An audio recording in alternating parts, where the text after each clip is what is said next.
لي على الدمعه ديالك، ودمعتك غاليه على قلبي، غير سمحي لي. ولكن حنا كنشاركوا حكايتك مع الناس، لان كما قلتي ياخذوا العبره من خلال هذه الحكايه. اشنو هو شي حاجه عاقل عليه في الصغر باقا مأثره فيك لحد الان؟ كان با كيسرقني الموبيل وماما كتسرقك الاب ديالك. واحد المره جات سرقتني من النادي اللي كنت فيه، عندي يمكن شي 5 سنين، وخرجتني حفيانه وداتني من الرباط حتى لتماره على طريق البحر وانا حفيانه، تتمشاو على رجليكم باش ما تركبنيش معها في الرباط، حيت كيعرفوا با وكيعرفوني. في ذاك الوقت با كان معروف بزاف بحكم انه كان مقاول وكان عنده اصدقاء كثار. غاديه بيا حتى لتماره وكنقول لها رديني للنادي باش نلبس الباطي. لا، غادي يجي با وما يلقانيش في الدار وغادي يقتل حبيبتي اللي هي مراته. كتقول لي وانا ماشي امك، وكنقبط لها بجليلها وكنقول لها انت امي انت امي. كتقول لي لا انا ماشي امك، هذا الكاميون اللي جا غنتعرض ليه.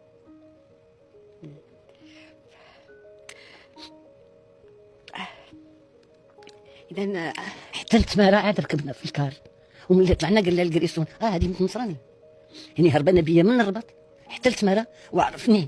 حتى وصلنا للدار البيضاء حتى شرات لي صنداله لبستها في رجليا.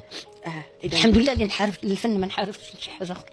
انا كنطلب من الناس، بكيتيني. كنطلب من الناس ما نبكيوهمش، كنطلب من الناس ما يخليوش ولادهم يعيشوا هذه الحاله.